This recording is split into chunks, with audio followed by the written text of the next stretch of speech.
Breaking hearts,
showing scars, leave me ripped apart.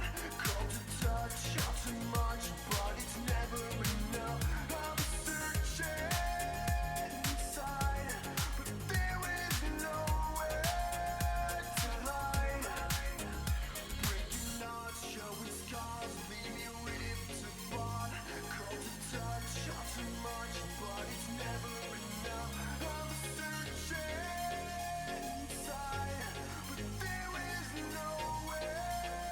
to hide. Breaking hearts, showing scars, leave me ripped apart. Cold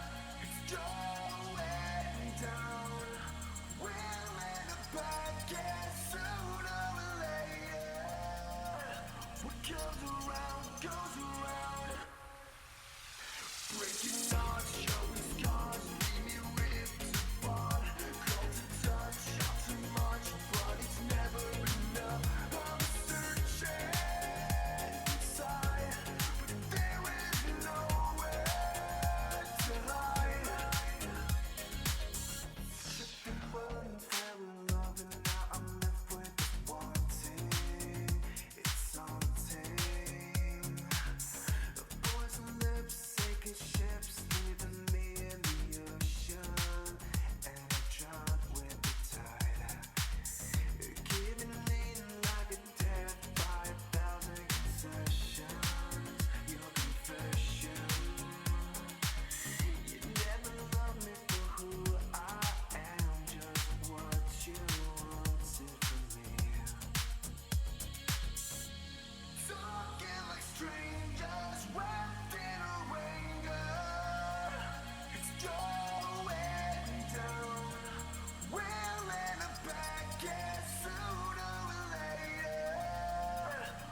woman never belongs to you.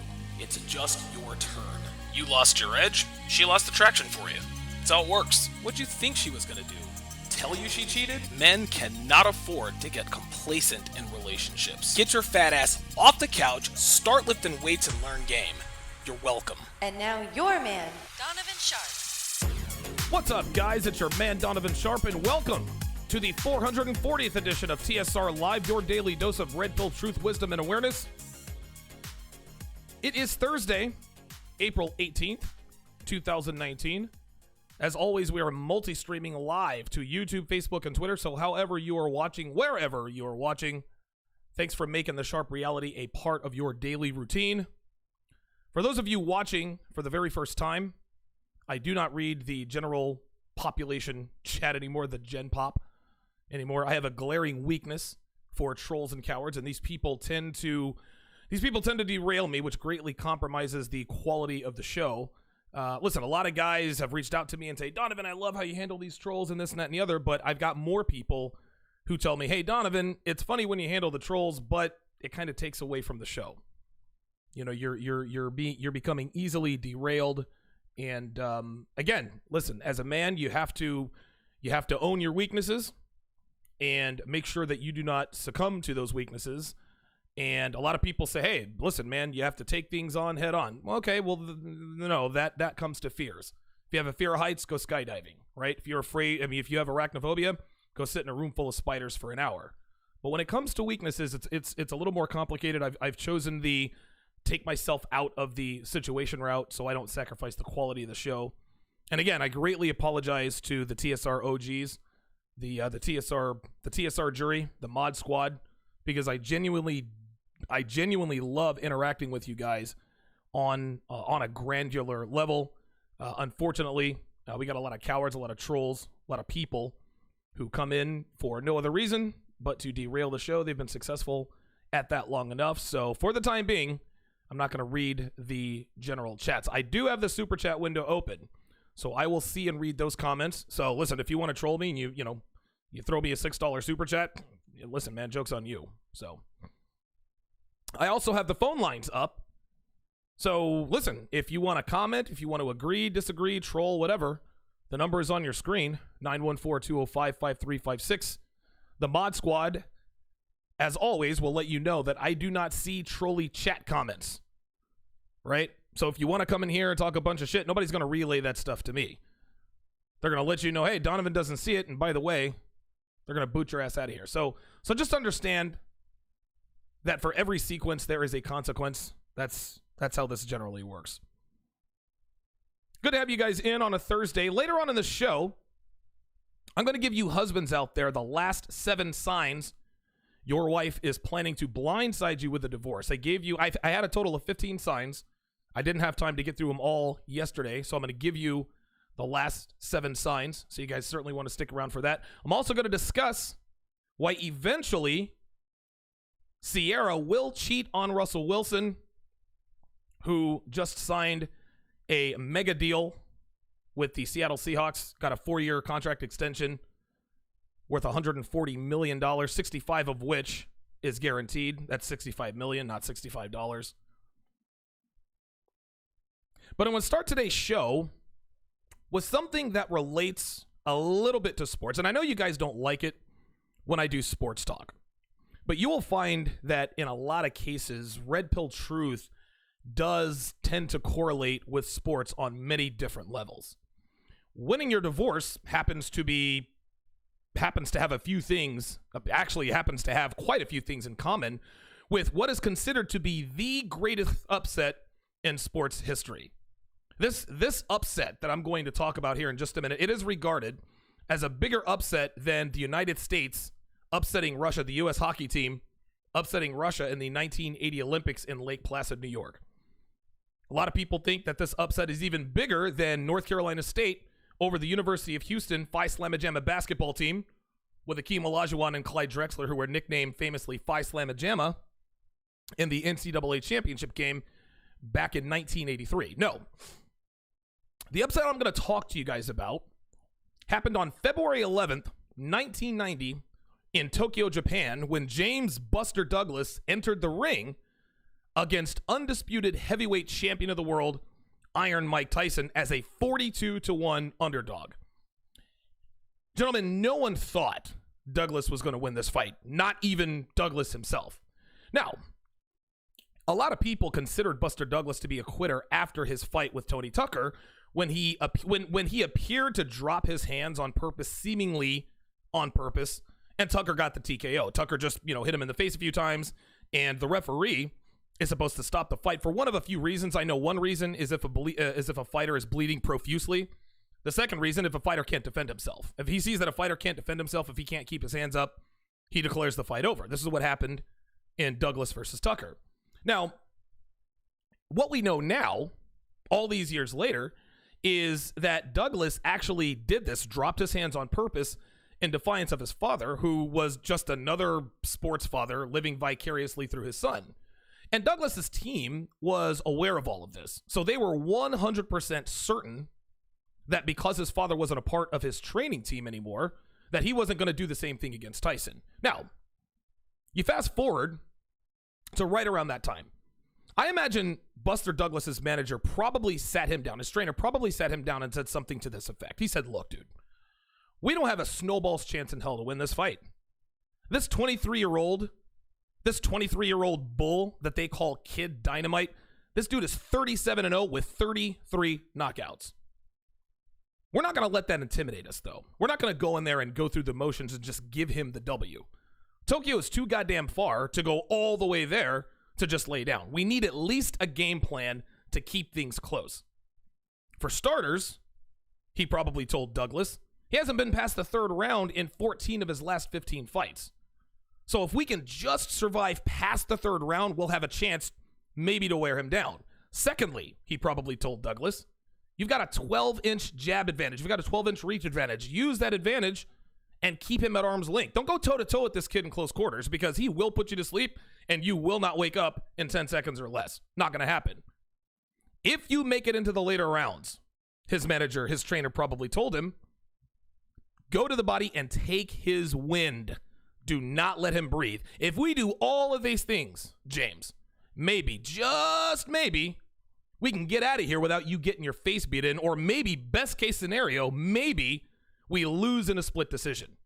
But we're not just going to give it to him. We're going to make Tyson earn this W. Well, Buster Douglas followed this game plan and executed it to perfection. Now, Tyson knocked him down in the 8th round, but Buster Douglas was saved by the bell.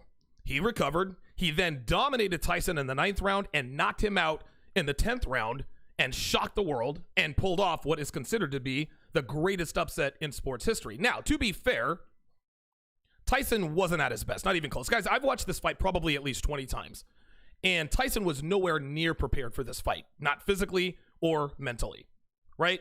And you guys can see this on ESPN's 30 for 30. It's called 42-1. Very, very good documentary, hour-long, talks about the fight. Tyson didn't train. He had just split with his longtime trainer, Kevin Rooney, went with a less experienced trainer. So he had those things working against him. Also, his life was spiraling out of control outside the ring. Different arrests, assault charges, his public divorce with Robin Givens. Not only that, here's a huge factor. Team Tyson's corner didn't have an end swell. An end swell, gentlemen, that is a cold steel compress that cornermen use to reduce the swelling around a fighter's eyes to make sure he can see properly, right? Instead of having they didn't have an end swell. So what did they use? They had to use a latex glove with ice in it to keep his eye from swelling, and that didn't help at all. Dude, I don't know, by the 3rd round, that thing, there wasn't even any ice. It was just basically a latex glove filled with water. Watch the fight, you'll see. Tyson was fighting with, he's basically fighting with one eye the last, 4, maybe 5 rounds of the fight. All of that said, give credit where credit is due. Team Douglas had a plan, and that's why they won the fight. Gentlemen, I'm here to tell you, divorce is much the same way. When a man walks into family court, when a man walks into divorce court, he's got no shot. He's got longer odds of a victory than Buster Douglas did on that February day in Tokyo. The fact that our court systems are heavily biased towards women, they're now incentivized to file for divorce because in all likelihood, they'll get full custody of the kids. They'll be entitled to half of your present and future earnings. and the exclusive use of the family home. But these scenarios happen when men just walk in and play dead. They think to themselves, well, you know what? We know how the divorce economy works in the United States. We know how divorce court is. We know how family court is. There's no need in fighting this. There's no need in spending money on an attorney, so I'm just going to do whatever the fuck I'm told. Right? Which is exactly the same as a man accused of murder getting a court-appointed attorney to defend him. That court-appointed attorney, by the way, will basically escort him to the electric chair.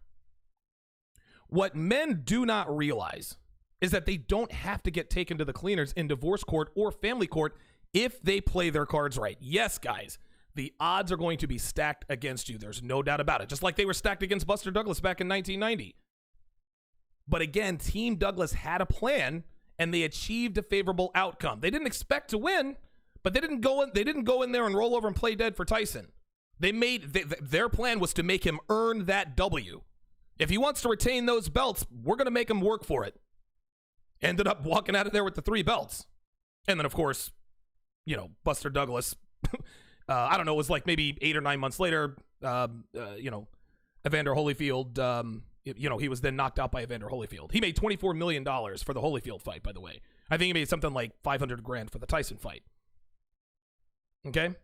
Anyway, believe it or not, gentlemen, there are things that men can do to mitigate the inevitable damage that a divorce can cause. And that's part of what I'm going to talk about here today. Now, I want you guys to keep in mind that this is not legal advice. I'm going into disclaimer mode. This is not legal advice, nor is it intended to be. I am not an attorney. I am not a legal professional. Everything I am about to tell you should be evaluated by an attorney who has a bar license to practice law in the state that you live in.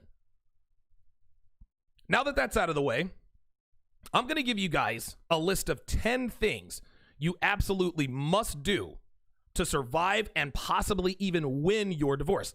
Again, keep in mind, all state laws are different, and because no two circumstances are exactly alike, results may vary. Again, that's kind of another disclaimer. But the advice that I'm going to give you is pretty much universal. This is all sort of common-based survival, protecting yourself, and having a good working knowledge of female nature. God fucking damn it. Fuck, man. Hey, man.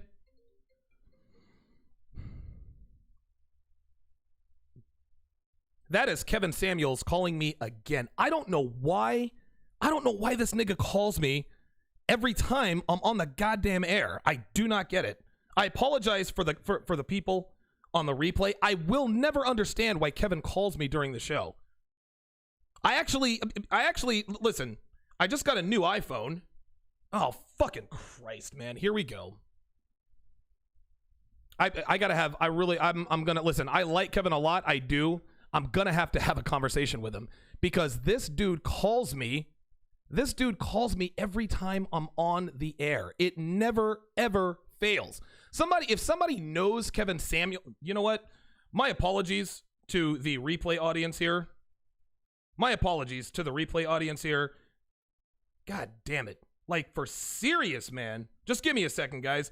And again, you know, to subscribers to TSR STFU, I do apologize for this. I gotta handle this.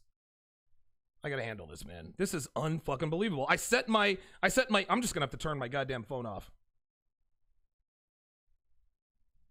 I'm on the air, man. Jesus Christ, dude.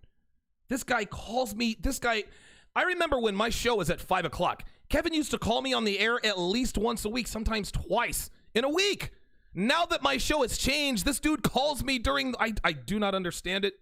And I just got a new iPhone, and I'm supposed to be in night mode, whereas if I get a phone call, it's not supposed to come through. God damn, man. Like, for real. Kevin Samuels, brother, I love you to death. I really do. But this has got to stop, man. Oh, my God. You got to be fucking kidding me. You've got to be fucking kidding me with this. Oh, it's actually, I got this wrong on the iPhone. Again, guys, apologies. I'm going to get back to it in a second. Yeah, it actually says that all calls will be silenced when my iPhone is locked. My iPhone wasn't locked. I actually had it. I like to see what the show looks like on my phone just to make sure all the lighting is correct. Oh my God, Kevin, for real. God damn. I swear to God, I don't know how this. I don't know, man. I don't know. Maybe Kevin Samuels is a saboteur, right? Ay. Anyway, my apologies for the interruption, guys. My apologies for the interruption. I'm gonna have to actually. You know what? There we go. I'm gonna truncate the record button, right? There we go. So what I'll do is I'll cut this clip out. Area code 337. I see you on the line. Let me get through. I'm gonna get through a couple of these here in just a second, and then I will come to you. Oh my God, I will never, I don't understand it. It's maybe when Kevin Samuels gets the notifications that I'm going on the air, maybe it comes up as a text message. Hey dude, call me. This dude calls me when I'm on the air all the time. Dude, and this is funny. I actually shot a text to Devin before I went on the air. I said, I have turned off all, hold on. I said, I've turned off all notifications on my phone so I don't get interrupted by a phone call. The only dude who ever calls me while I'm on the air is Kevin fucking Samuels. Subscribe to his channel. Listen, subscribe to his channel because the guy knows his shit. Somebody tell this dude never to call me at 1 Eastern. Between 1 and 3 Eastern, unless, of course, I have him on my show. Kevin, I love you. You're fucking killing me, man. Actually, let's go ahead and go, yeah. Let's go ahead and go to the phone lines. Let's do it quickly. Let's do it early here. Area code 337, you're on live with Donovan. Go ahead. Hi. It's Howard. Hi, Howard. How are you? Yesterday, this song was stuck in my head. Again, I don't know the lyrics, but I can't remember who does this song. You could probably help me out. It's by a band called The Failsafe. This actually sounds kind of like Howard Stern. No. I'll sing it for you. Oh, Jesus take Christ. it to the mountain. You could take it to the east. Wow, that's what I'm talking about. That's what I'm talking about. Prank calls. I just got prank called. Listen, it actually sounded like Howard Stern. I think it was Howard Stern. Area code 337. That was cool, man. I like that. That was good. And by the way, yes, the theme song to the show is The Failsafe. The lyrics are actually by The Failsafe. Anyway, let's get back on track here. So the first thing we're going to do is we are going to define the word win when it comes to divorce, right? So what constitutes a win as far as a divorce is concerned? Well, to me, there are 5 main elements. And there are other ancillary elements when it comes to divorce, et cetera, but there are 5 main ones. There are 5 things that have to break right. If you can get maybe 3 out of 5, 4 out of 5, then you could consider that a win, I guess, relative to the average, the median outcome as far as men go in divorces. Number 1, 50-50 custody agreement. All right. If your soon-to-be ex-wife wins full custody of your kids, that is not a win. Because if she gets full custody of the kids, she can tell them whatever story she wants to throw you under the bus. Then your kids have a fucked up, they have kind of a fucked up idea in terms of what you are. And listen, we know mothers do this all the time. Your daddy wasn't shit. Your daddy cheated on me. Well, why is daddy not here anymore? Well, he fucked a stripper. He started sleeping with his personal trainer, right? Anything and everything they want to hear, anything and everything they want to say, they can just tell their kids, hey, check it out. This is what happened. Number two, little to zero child support. Now, if you have a 50-50 custody agreement, again, I'm not a lawyer, but I can't imagine that if there is a 50-50 custody agreement, that you would have to pay child support. Unless, of course, let's say you earn $350,000 a year and she earns, $37,000 a year. There's obviously an income disparity there, but again, if they're in her custody, then she's responsible for them, right?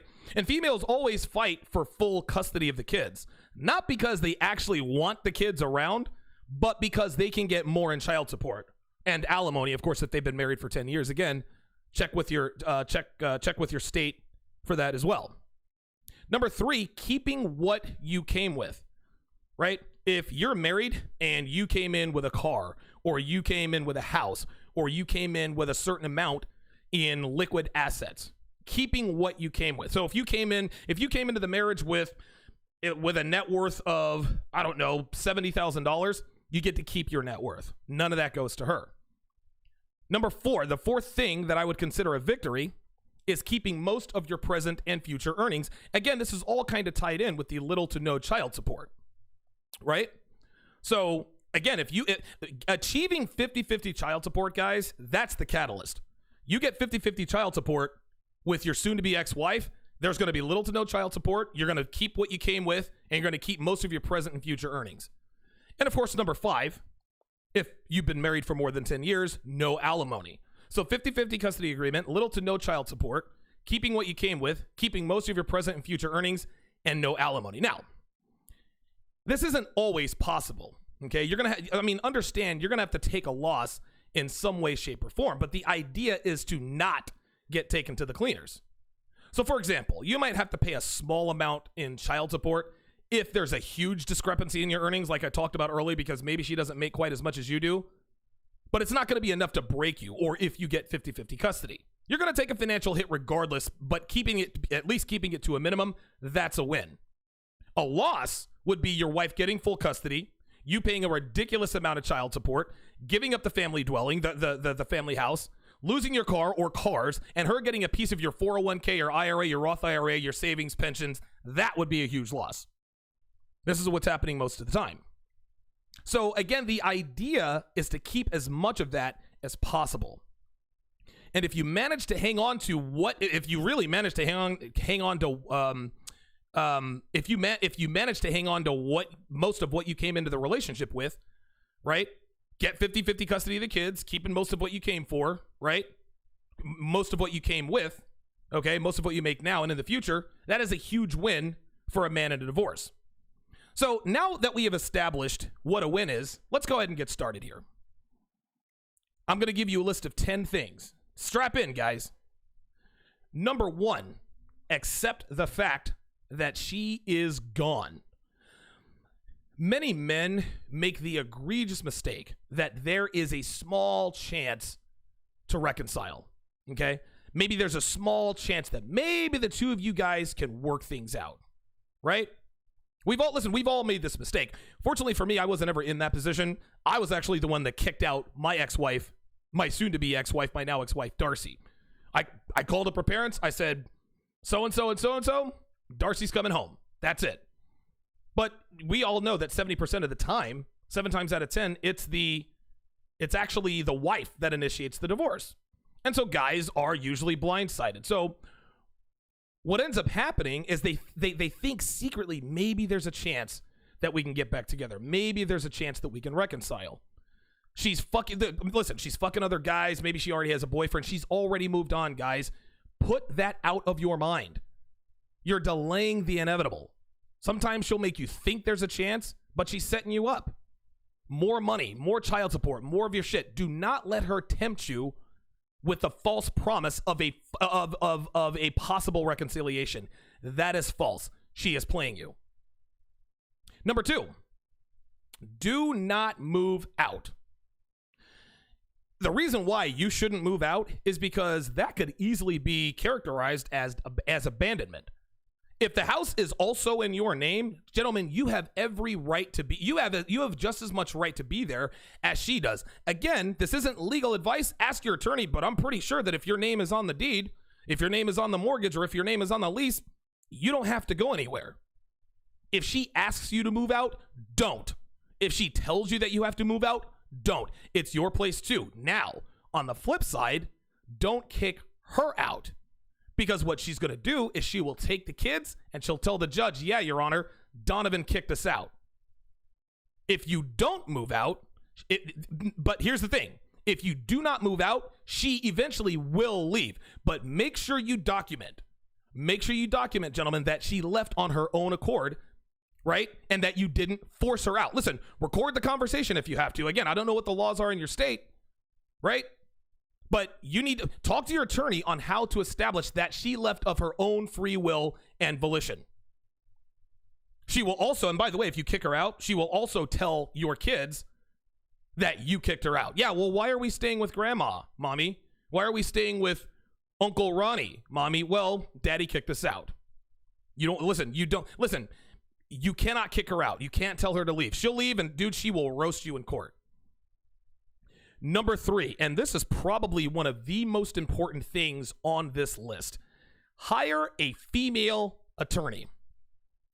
When I lived in Reno, I became very familiar with a divorce lawyer by the name of Marilyn York. I'm going to play you a couple of clips here just so you can see what this chick is about. Watch and listen.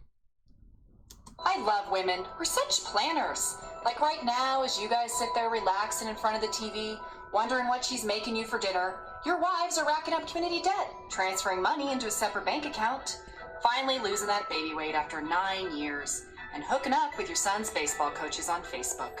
What's the one thing a man needs when he's blindsided by a long-planned divorce? A great female attorney.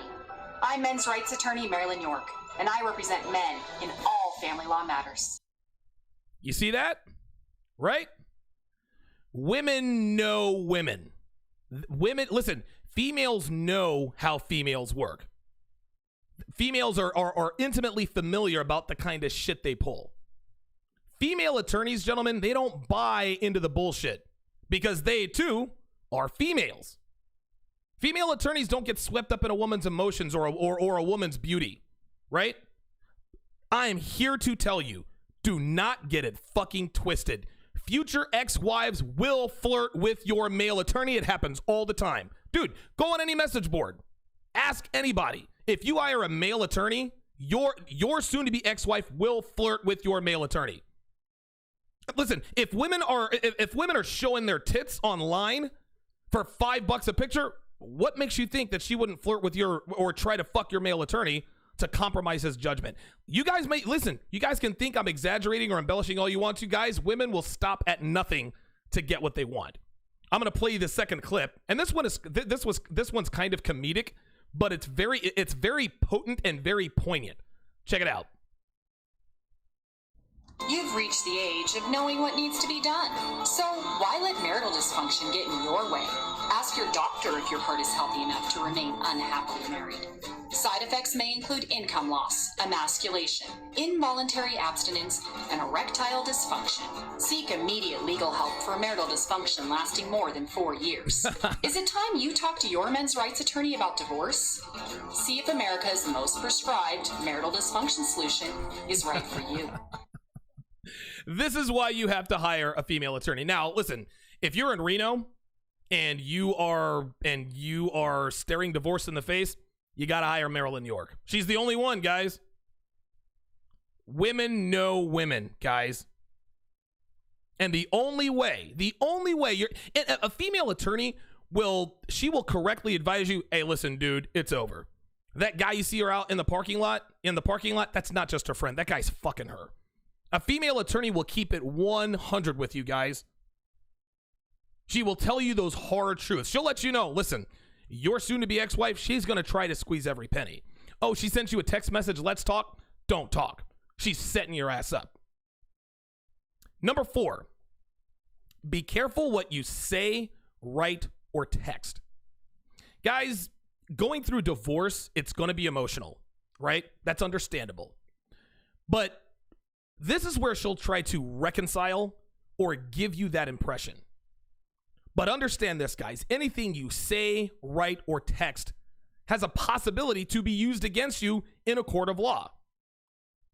This is why when the cops tell you, what is the very first line when the cop slaps the cuffs on you, or when they know that you're going to arrest you? What is the very first line in the Miranda rights? You have the right to remain silent.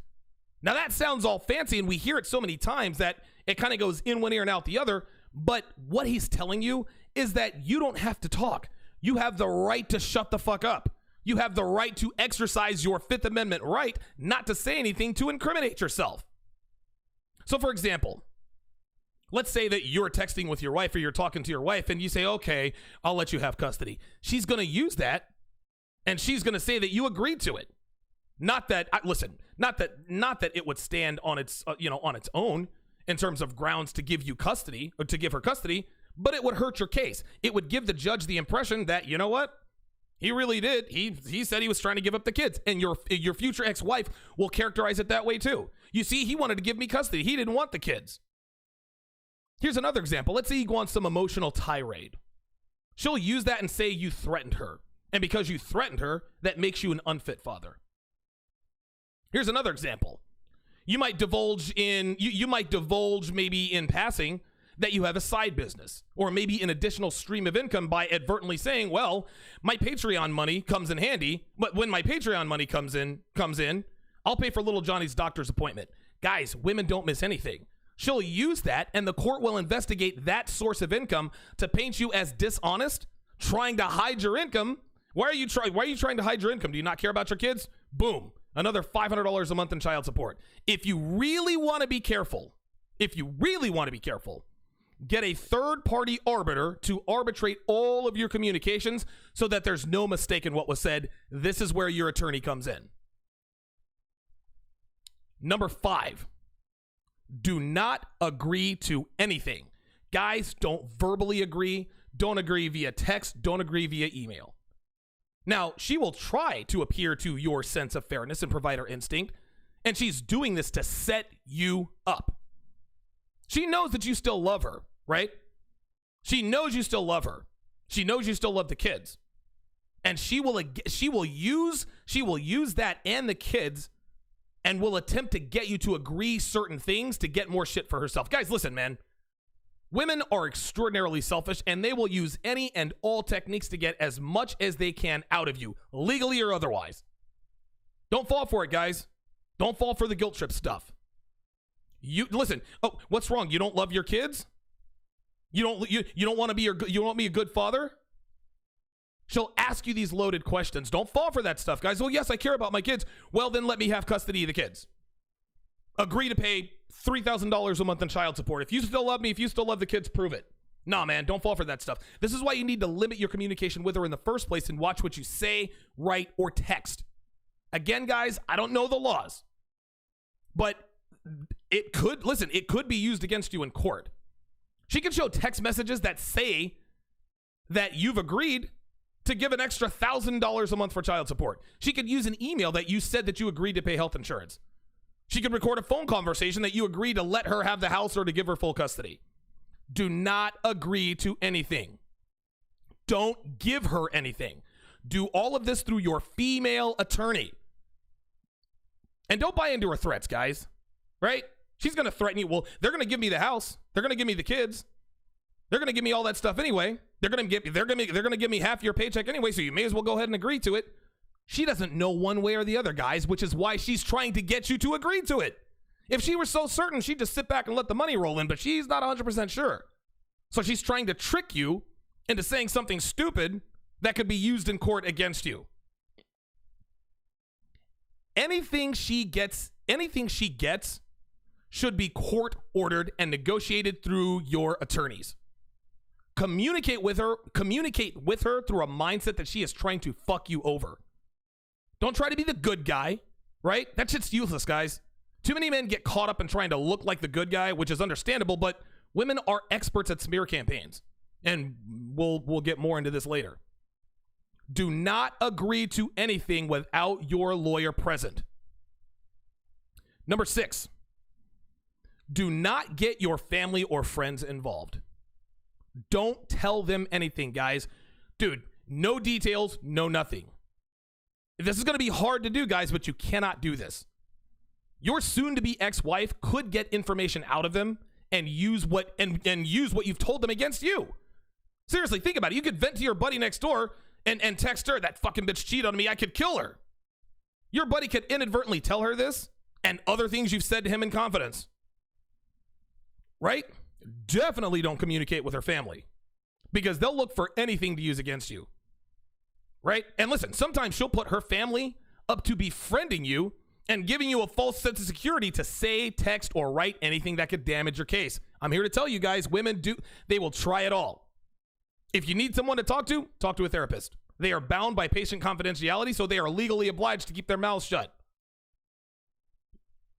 Listen, your family may have your best interest at heart, but all it takes is one of her family members to reach out to you, to reach out to one of your family members, something gets said about what you said and it turns into a big thing. Tell your family, instruct your family to remain radio silent about everything and instruct them not to communicate with any of her family members.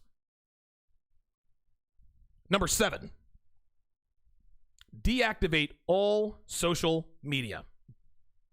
Gentlemen, divorces are won and lost on social media. I'm here to tell you.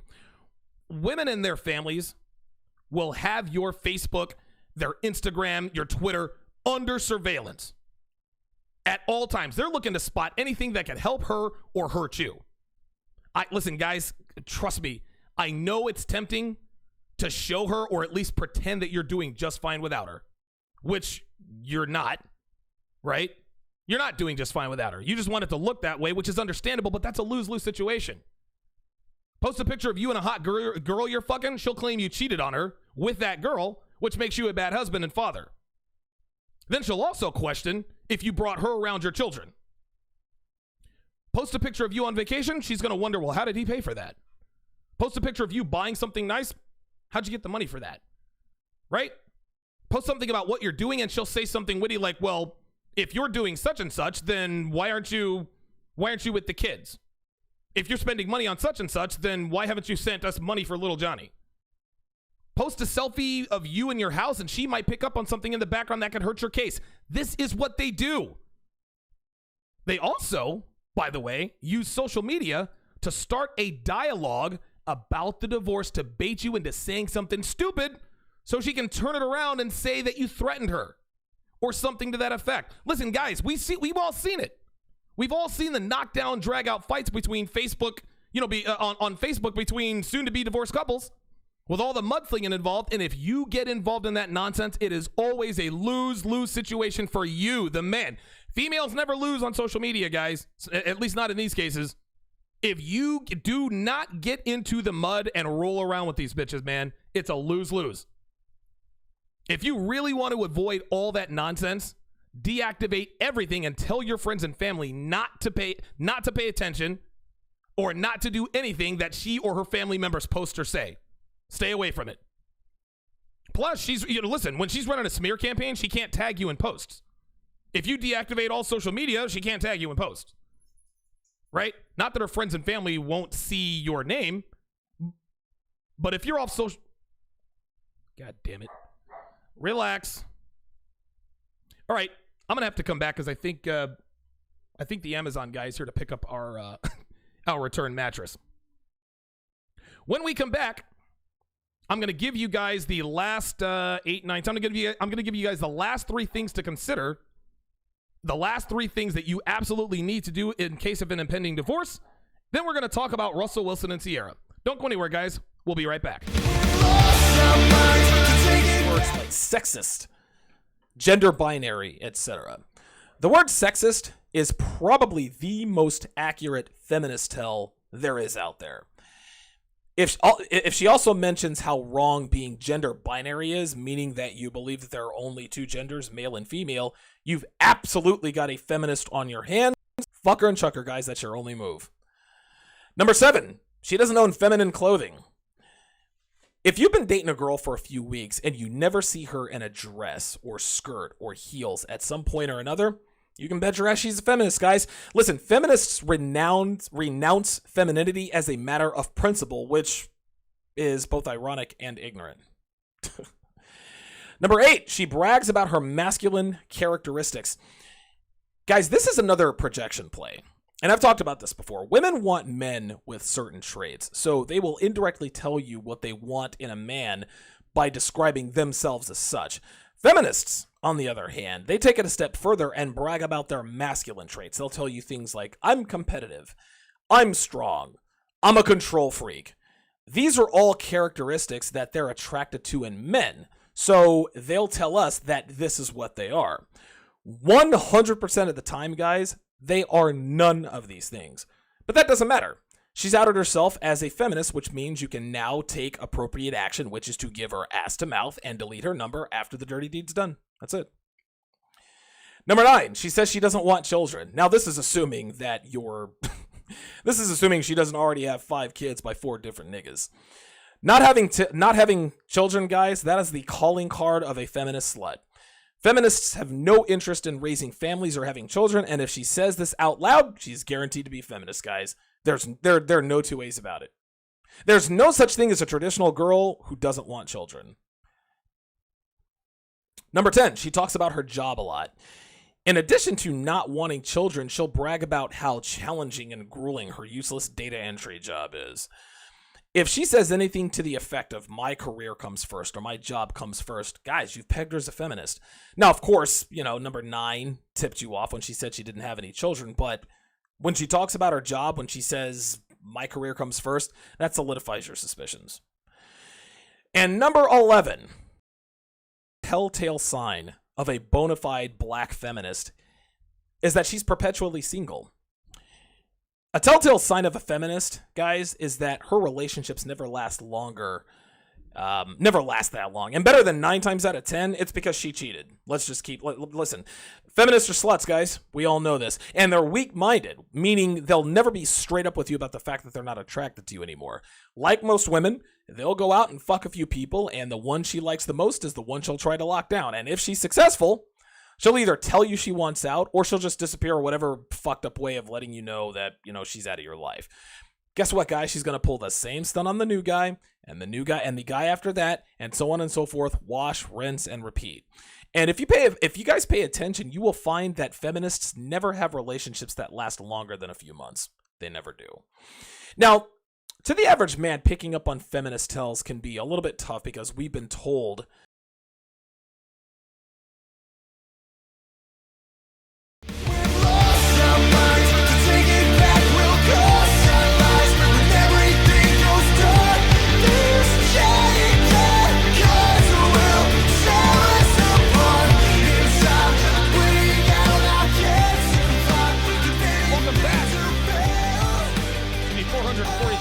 TSR Live. Good to have you guys in on a Thursday. Glad that had a couple of production snafus there. Anytime I get a call on my iPhone, I gotta find a way to disconnect it. I know there are ways to do it. I'm just so fucking busy. I haven't really taken the time to disconnect my my phone from my Mac, but actually, it doesn't look like it was small. Oh, that's weird. Huh.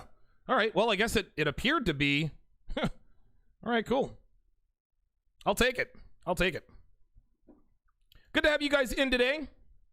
Like I said, it is Thursday, April 18th, 2019. Follow, add, and like me on Facebook and Twitter. Just search Donovan Sharpe. I am back on Instagram. Guys can follow me on Instagram at Donovan Sharpe 1. That's Donovan Sharpe and the number 1. Or you can just type in Donovan Sharpe and it'll come up. Be sure to subscribe to my weekly newsletter to stay in the know on all things Donovan Sharpe. If I lose my channel, I'm not going to stop broadcasting, but if you're not on my email list, you will not know where to find me. So make sure you hit my website and get on my email list so you guys know when and where to find me in the event that I get run off of YouTube for any number of reasons.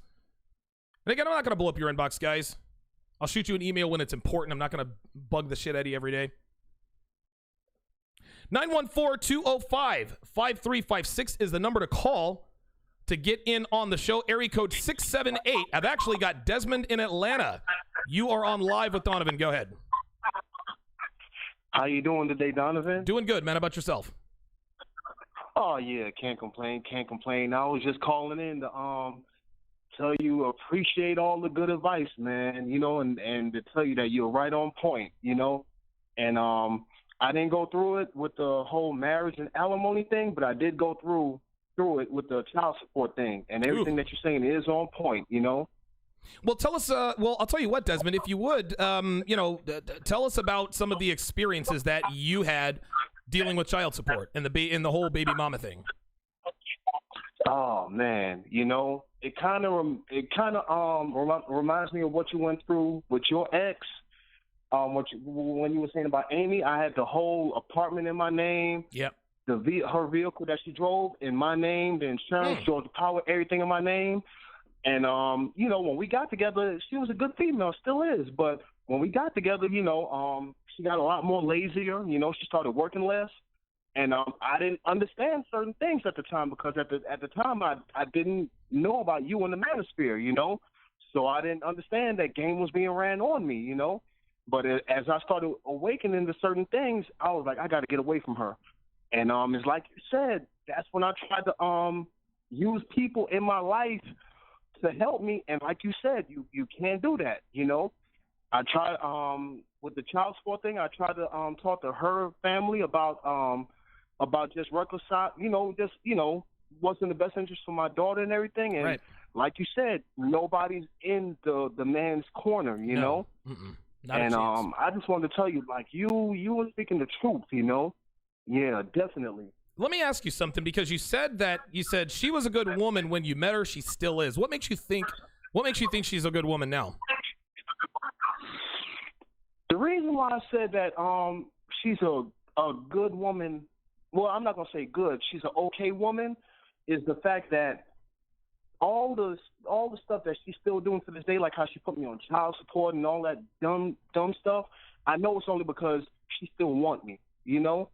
And I can honestly say that she is a good mother, you know, because you know, my kid is in school, my kid is getting good grades. She's in accelerated classes and everything. She's reading, and she's only 5, so, you know. Real quick, Devin, I almost called you Devin. Yeah, Desmond, so you said she still wants you. Have you fucked her since you guys split, since she put you on child support? No way. Okay, so. No way. Okay, all right. Is it because you don't want to, or because she doesn't want to? Honestly, it's because I don't want to, and I know it's in my best interest for me not to, you know? So how do you know she still wants you? Because one thing I know, and from watching you and from other things that I experienced in life, is that women are emotional, and sometimes when they still want a man, they'll do certain things to let you know that. Like what? You know? Like what is? Like, no, listen. No, hold on. Listen, I agree with you. I agree with you 100%. What are some of the things that she has done or things that she is doing that lead you to believe that she still wants you? You know, like when me and my daughter went to the daddy-daughter dance, and she dropped my daughter over, you know, she could have dropped my daughter off and went on her way and everything, you know, because she dropped her off at my mom's house. But she stayed around until I got dressed and until my daughter got together and everything, so she could see how I was looking and, you know, and different things like that. She waited specifically until we both walked out the door, my daughter and I, to leave and everything. And that was a whole 45 minutes after the fact and everything, you know? What else? And then and then also, you know, like when she asks my mom and sister certain things, like certain questions about, you know, like about if I'm seeing anybody and, you know, little stuff like that. You know, all right. stuff I that gotcha. she shouldn't, you know. No, I got you. Yeah. I got you. What I was doing is I was ferreting out for any delusion, right? A lot of times, what will happen is a lot of times men they'll sort of fool themselves into thinking, oh, you know, my ex wants me because she did X, Y, and Z, and it turns out that that's not why. Those weren't really the reasons. What you've told me, the first thing you're sticking around, you know, for the daddy-daughter dance, that doesn't necessarily mean that she means that doesn't necessarily mean that she wants you. However, you know, her asking, hey, is he seeing anybody, et cetera, et cetera. Listen, I'm not going to say that means that she wants you. I'm not going to say that it doesn't, but I will tell you that you need to, you know, keep those delusions under control. Whether she wants you or not is immaterial, Desmond. It doesn't matter whether she wants you or not. And here's something else I can tell you. Whether she wants you or not, the fact that she puts you on child support, that does not mean that she wants you. Yeah, my girl put me on child support. That means she wants you. That means she wants me. No, that's never the case. She puts you on child support because that's what women do. I'm not trying to talk shit on your baby mom, right? Like you said, she's a good woman. I don't know because I'm not there, but you know, when a woman puts a man on child support, it's not because she's trying to get him back. If she wants any chance of getting him back, then at some point she's going to say, okay, well, if I put him on child support, there's definitely not going to be a chance. Like she's not going to live with you while you are paying her child support. It just doesn't work that way. Definitely. In all honesty, you know, one thing I do know is that when a woman puts you on child support, that's to hurt you. You know, that's the ultimate disrespect, in my eyes, when everything was in my name and I told you, hey, look, we can leave everything as it is. Like I told her, the only thing I want in writing is how I can see my daughter, and everything to stay how it is, Gotcha. But she wouldn't do it, so. Yeah, that makes sense. I gotcha. already know she put me on child support. She put me on child support as a disrespect thing because when a woman puts you on child support and you're considered a non-custodial parent, that means that in the law eyes you are not suitable to be a father. Let me stop you. Hold on. The ultimate. Yeah, Desmond. Let me stop you right there.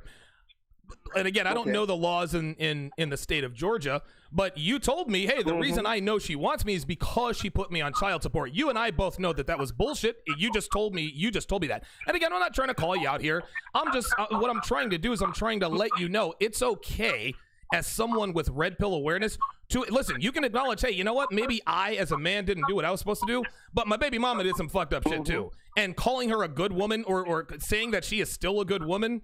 Right? If she were such a good woman, you'd probably still be with her unless unless there's something seriously wrong with you. You seem like a decent guy. I mean, I don't know you, but again, don't bullshit yourself into saying, well, she still wants me. And the reason I know this is because she put me on child support, because you just sat here and said, hey, when she put me on child support, that was disrespect. Guess what? Women do not want to get with. Women do not want men they do not respect. That's how that goes. Yeah. Oh, yeah. But, yeah, when I said that she's a good woman, I didn't mean it in the sense of, like, she's so good that I would think about being with her or whatnot. When I say she was still a good woman, per se, because she honestly she's not like the average woman out here, not taking care of her kids and not doing certain things, So yeah, that's why I said I'm not going to say she's just like a totally bad person, But she's not the greatest neither, Okay, all right. Now, listen. There you go, Desmond. Now we're being honest with ourselves. There you go. Listen, there's nothing wrong with. Listen, hold on, real quick. There's nothing wrong with saying, hey, you know what? My baby mama, listen, man, she ain't the best woman in the world, but she's not a hood rat either. Like she's not like these ancient bitches out here. Her and I split up for a reason. I'm paying child support. It is what it is. Don't be afraid. Don't be afraid to point out the deficiencies of your ex. That's all I'm trying to say. Thanks for the phone call, Desmond. I appreciate you coming on. Let's go back to the phone lines. Let's go to area code 267. You are on live with Donovan. Go ahead. Hey, what's going on, Donovan? It's Rob. Hey, what's up, Rob? How you doing, man? I'm doing well. So, yeah, back to the topic of divorce. I just want to give the show some information I got from one of my old heads. Okay, let's do it. He's a red pill word guy. He was telling me that what you should do is to put it in trust. So when you put it in a trust, technically you're not the owner of it. Yes. You're just the benefactor of it. That's right. So when your woman try to come after you, you technically don't own all the assets in the trust. You're just benefiting from it. Wow. So I thought that was a brilliant idea that he gave me, and I want to know your thoughts on it. Yeah, that actually makes a lot of sense. I don't know how trusts work within the confines of or within the context of a divorce. And thanks for the phone call, area code 267. I guess with your area code, you're in my neck of the woods. I don't know how that works within the construct of a marriage or a divorce. I have a large part of my nest egg in what's called an irrevocable trust. I can't touch my nest egg until 2024, or I could. If I do, there's severe penalties, but I would still get, I'd still get the lion's share of my money. That's how that would work. But what a lot of people don't know is that there are ways around this, right? Like there are ways around, certain things. You don't have to get taken to the cleaners, right? Like, listen, Desmond said he got, listen, man, his baby mama, and he's put on child support and everything, and I guess that's a bad situation. I don't know what that situation is, but this guy just said, listen, man, I just talked to one of my old heads, and he says, listen, put that shit in the trust, become the beneficiary. Again, this is why you got to talk to lawyers, guys. Never, ever, ever take what a female tells you as gospel. Don't let her scare you into certain things. Women will even tell you, you know what, you shouldn't even get a lawyer because the courts are going to do whatever they do anyway. You're already going to have to pay me half of your shit. You're going to have to pay half. I'm entitled to half of all your shit. They're going to give me the house. They're going to give me the dog. They're going to give me the cars. They're going to give me the kids. You may as well give them up now. Go ahead and sign it away now. And women will even say this. They'll say, you know what? Let's save money, right? Let's keep the lawyers out of this. Let's save money. Let's just go ahead and sign everything over to me. Just go ahead and sign everything over to me, because listen, if we get the lawyers involved, I'm going to get everything anyway, and you'll be out more money. So let's just go ahead. No, do not fall for that bullshit, man. Do not fall for it. Not a chance. Now, to finish my point about deleting all of your social media, deactivating all of your social media, when you get into these knockdown, drag-out arguments and fights with your soon-to-be ex-wife, right? When it's all over, gentlemen, and the dust finally settles and everything is agreed to, and the custody order's in place, and everything is taken care of, then you can post pictures of you and your newer, hotter, blonder girlfriend with the huge tits on the beach sipping pina coladas. And trust me, that picture will eventually get back to your ex. Area code 405, I see you in the queue. I'm going to get to you here in just a second. Let's go ahead and get to the last 3 things that every man should do to possibly win their divorce. Number 8, take up a productive hobby. Okay? Divorces, gentlemen, they take an emotional toll. They hurt. They do. Even if you don't love her anymore, even if, and a lot of times when men and women get divorced, sometimes they both fell out of each other a long time ago, right? They call it gray divorce. They wait till the last kid goes off to college. Okay, Madison is off to college finally. Let's, now that he's gone, let's go ahead and get a divorce. This is gray divorce. Even still, that still sucks. You've been married to this person, I would presume, at least the last 18, 20 years, right? It's still hard. It still takes an emotional toll, even if there aren't feelings involved. This is why you should take up a productive hobby. Lift weights, write a book, ride a bike, build ships and bottles, dude, take up a dancing class, a pottery class. Do whatever you have to do to get your mind off of the divorce and improve yourself as a man. Don't start drinking, don't start doing drugs, because when you start doing things to numb the pain, it gets much, much worse. Number 9, document everything. Document phone calls, document text messages, document email correspondence. That eliminates the he said, she said. And remember not to give her anything to use against you. Ever. Because guess what, guys? Your soon-to-be ex-wife, she's going to be documenting everything as well. When you're with your kids, keep all the copies of the receipts of things that you've bought for them. Clothes, food, school supplies. This shows that you are a good father that is taking care of your children. When you take them out to have fun, take pictures, take videos, take selfies. The reason you want to do this is to show that they like being with you and that they love you. Take pictures of you eating ice cream. Take pictures of you watching movies, eating popcorn in the living room together, having fun. Take pictures of you painting pictures. Take pictures of you guys playing in the yard. Anything and everything you can think of that puts you in a good light as a father, you need to document it with pictures and videos. Now, the reason this is important is that as soon as your wife files for divorce, the smear campaign starts in earnest immediately. She'll try to paint you as a deadbeat dad who doesn't care about his kids, right? And she does this for the sole purpose of getting full custody, which does what? Entitles her to child support and government assistance, as well as the family home and the cars. Women know, gentlemen, they understand that what they say holds much more weight in both the court of law and in the court of public opinion. And they know that the court of public opinion heavily influences the court of law. Like it or not, fair or not, that's how it is. So they'll say whatever they have to curry favor with the public and the family court judge. So when she says he threatened me, you can show screen grabs that prove otherwise. You can show screen grabs that prove your innocence. No, I didn't threaten her. I told her that I was taking the kids to the beach. That's it. When she says, well, he never does anything with the kids, you can show all the pictures and videos of you having fun with your kids. When she says, well, he never buys anything for the kids, you can produce the receipts that shows you paying for school clothes, school supplies, doctor's visits, food, meals, anything and everything else that you can think of that you paid for. The court of public opinion and the court of law doesn't believe anything that we as men say, but they believe everything a woman says, regardless of her lack of evidence. They take her at her word for no other reason but that she is a woman, and they disregard everything we say for no other reason but that we're men. The only way to win, the only way to defeat a smear campaign is to document everything. Number 10, the 10th and final way or the 10th and final thing that all men should do to win a divorce or to possibly win a divorce, communicate with your children. Your ex is going to start that smear campaign, gentlemen. She's going to talk. Listen, she'll talk shit about you. She'll lie about you. Do not do the same thing. Your ex is going to start that smear campaign with all of her friends. Guess what? She's also doing it with your kids. Even if you know she's talking shit about you guys, do not stoop to her level. Do not roll around in the mud with her. Because if you do, they're going to go back and tell her, and she'll probably ask them.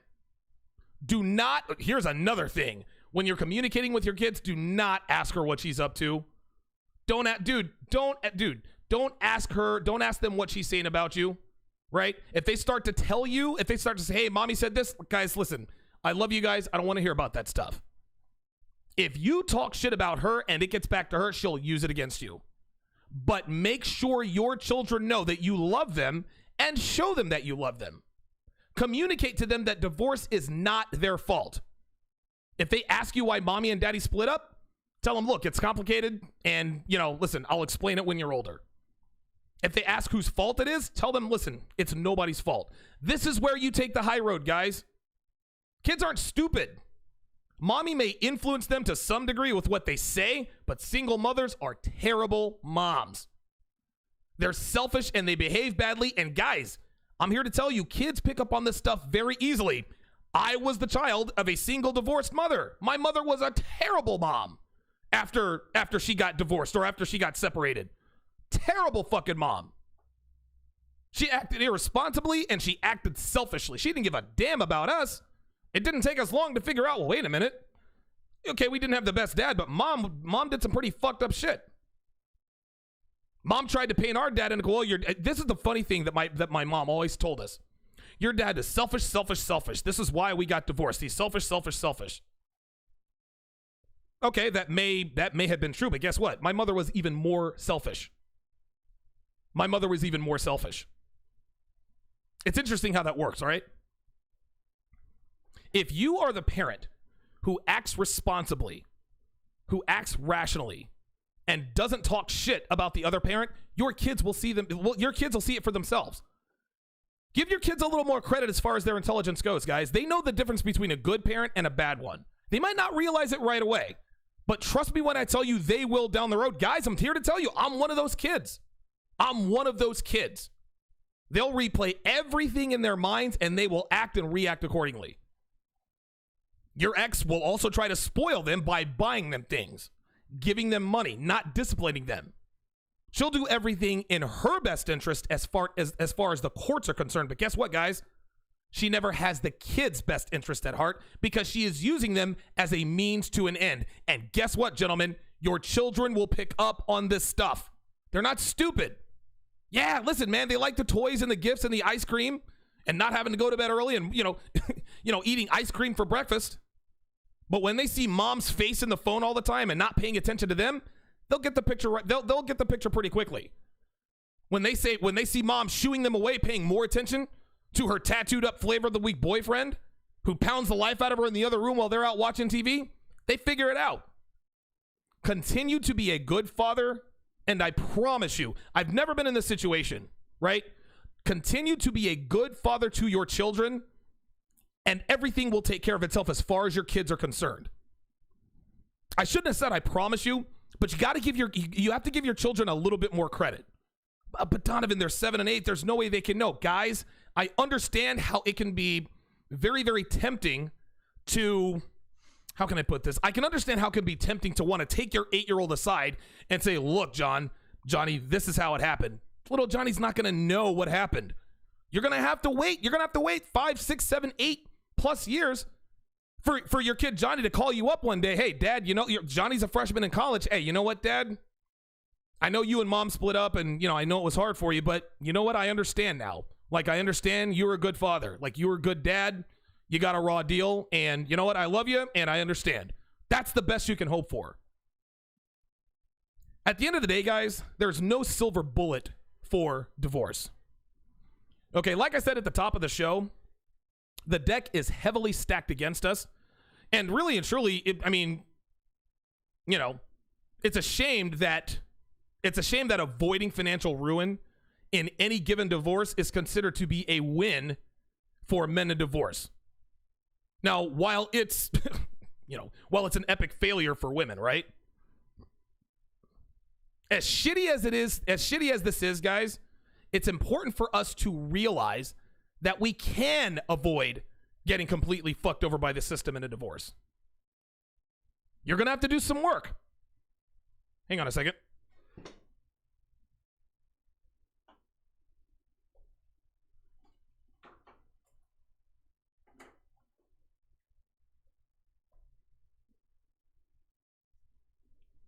Tell you what, man, I've got all sorts of production issues today. Jesus Christ. As shitty as this is, guys, it is very, very important for us to realize that we can avoid getting completely fucked over by the system in a divorce. You're going to have to do some work, guys. You are going to have to do your due diligence. You're going to have to hire the right attorney. It's going to take effort, and it's going to take money. There's no doubt about it. But if you keep these 10 things that I have outlined in the front of your mind and apply them accordingly and consistently, you will keep from getting got by your slut of your soon-to-be ex-wife. Don't let that bitch win, guys. Put in the work, protect yourself, and exercise temperance and discipline. Because when she crashes and burns, and trust me when I tell you she will, you can drive by the wreckage with your hotter, tighter, younger, childless girlfriend and laugh all the way to the fucking beach. After the break, I'm going to tell you guys why Ciara will cheat on Russell Wilson. We'll be right back.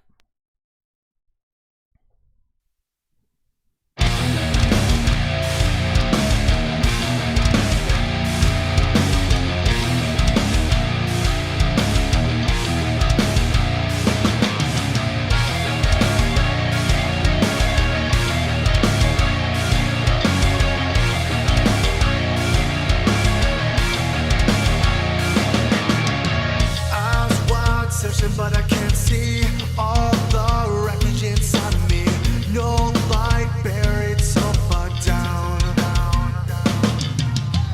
Dare to try to take a hold of me. There's no coming back from apathy. No word, silence is deafening. Head underwater, take it further down. Don't need me. I'm lost and can't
to the show. Good to have you guys back today. That was the fail-safe with Head Underwater. Good video. You guys can actually catch the fail-safe live at the Nomad in Minneapolis, Minnesota this Saturday night at 9 p.m. local time. Tickets are sold at the door. It's going to be first come, first served. For more information, visit thefailsafe.com. That is thefailsafe.com, just like it sounds, just like it's spelled. Jesse, Kaio, Kieran, and Chad, they are as good as it comes. So if you are in Minneapolis or the surrounding areas, you got to go out there. You got to check those guys out. All right. Oh, wait a minute. Let me turn this back up. All right, let's go back to the phone lines with area code 970. You are on Live with Donovan. Go ahead. Hey, Donovan. It's Chase Rubin. What's going on? Hey, Chase. What's going on, brother? How you doing, man? Oh, another wonderful day in business and all that good stuff. Good day to be a man. Yeah, you damn right. Had a quick question for you. Sure, what you got, man? Are you familiar with the changes? Are you familiar to the changes to alimony under IRS? No. So you're telling me that there are changes to the alimony system with the IRS? Yes. Okay. Let us know what's going on. So it used to be that alimony was deductible as a 4 AGI deduction. Okay. Before divorce decrees before 2018, which meant that the person on the other side would have to include alimony as gross income. Okay. So they'd be taxed on it. That's no longer the case. So the person getting divorced, they can't write that off. Really? And the person receiving money, the person receiving the money doesn't have to include that on their tax return. Wow. So, okay. So how does that affect the what does this mean for divorced or getting divorced men? What does this mean for them within the context of a divorce? So as the man, normally it would be like a deduction. Okay. You wouldn't be taxed on the money that you'd be paying your spouse that is divorcing you. Wow. Now, if, let's say, hypothetically, you make $60,000 a year, and normally you would spend, $10,000 on alimony. Yeah. You could write that $10,000 off. You wouldn't be taxed on that. Oh, wow. Now, you would be taxed at your and let me make a quick statement on this. Yeah, go ahead. For divorces executed after 2018, you can't deduct that alimony. So if you make $60,000 a year and you go through a divorce, you can't write off any of your alimony. Oh my God. On the other side, the person receiving alimony, they don't have to include that in taxable income. So basically, it's free money. Oh, Jesus Christ, man.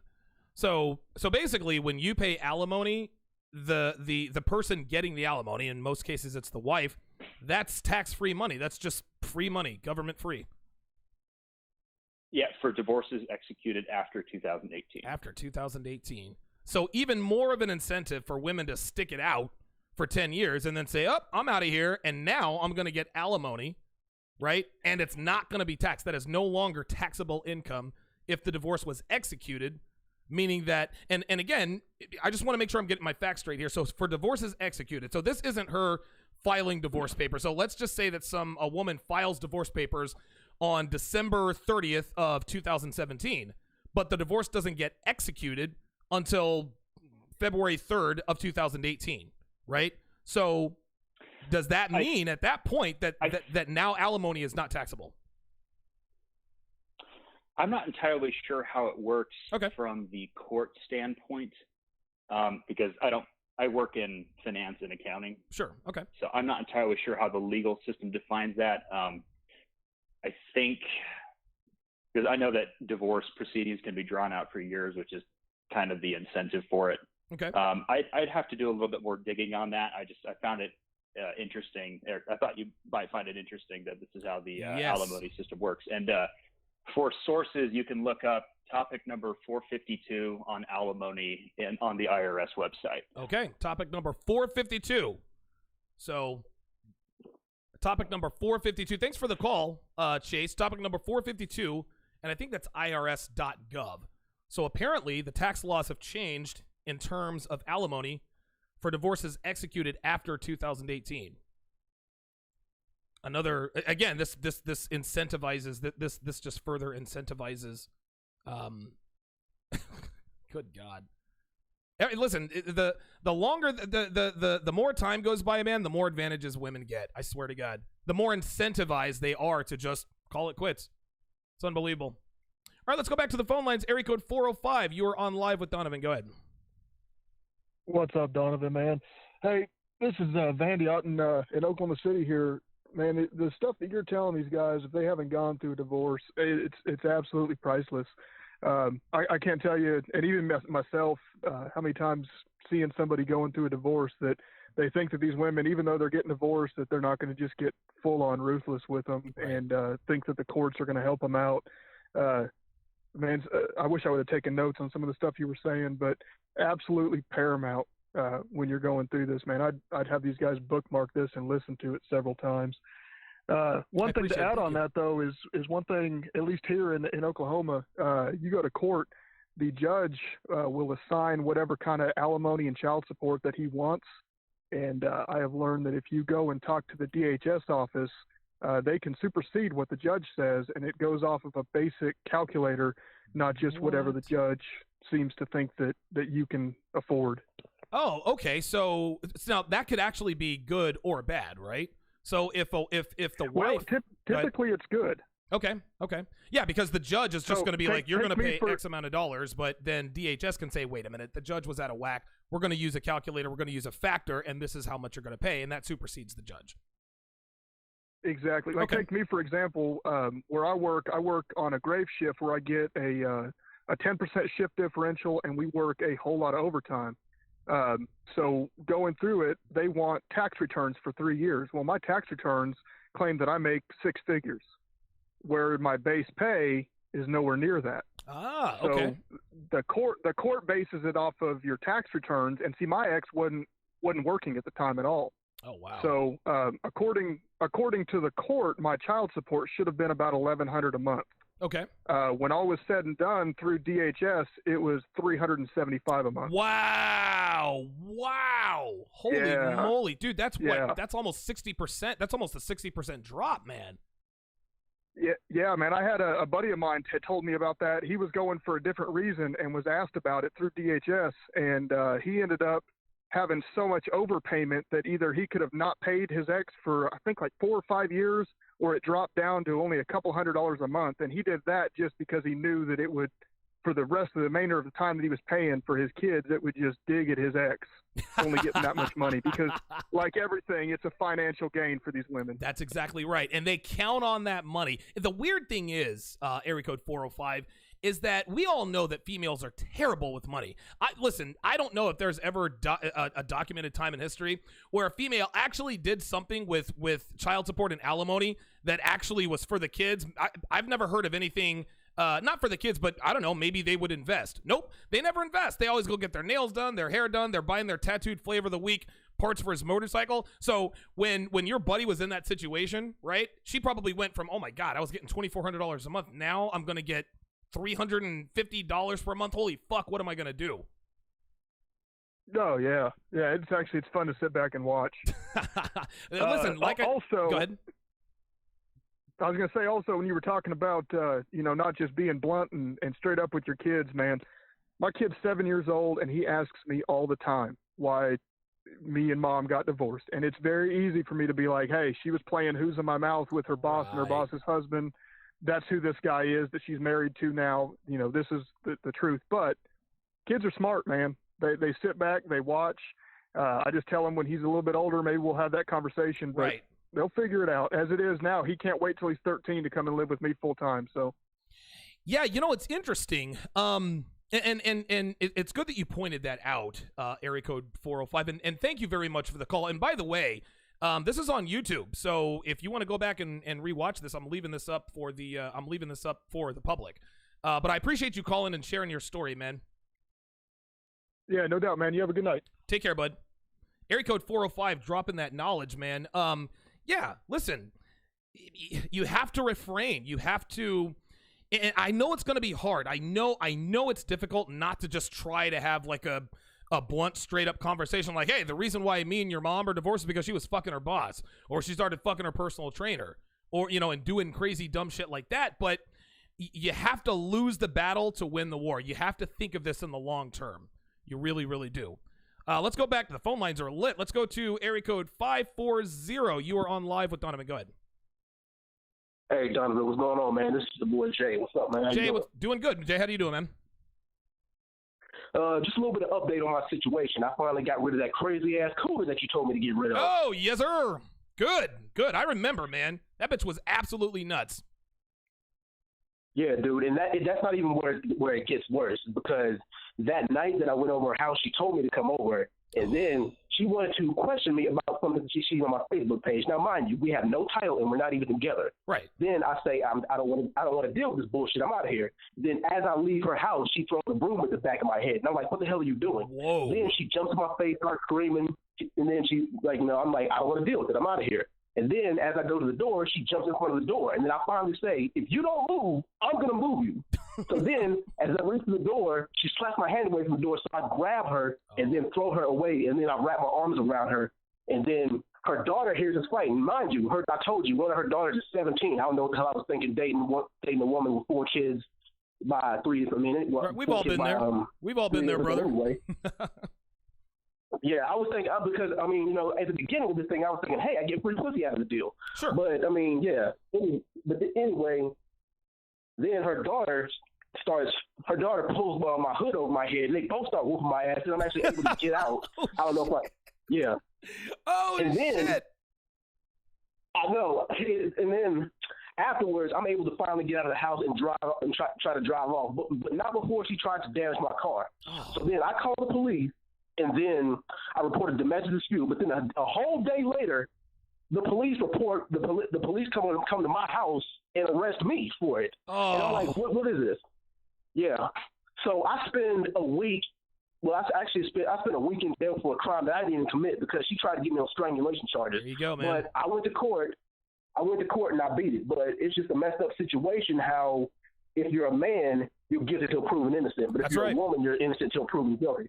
It's a damn shame. It is a damn shame, and you've learned the hard way, not that you had to be taught this lesson, but you learned the hard way that a woman's word is always, when a woman says something, it is treated as the gospel truth. A man's word is always scrutinized, right? They always just take whatever she says as the gospel truth. Oh, you say he strangled you? All right, let's get him up out here. Well, wait a minute. Like, what about the 17-year-old daughter that pulled the hood over my head and started whipping my ass? Like, what about that? They're not going to catch a charge for that?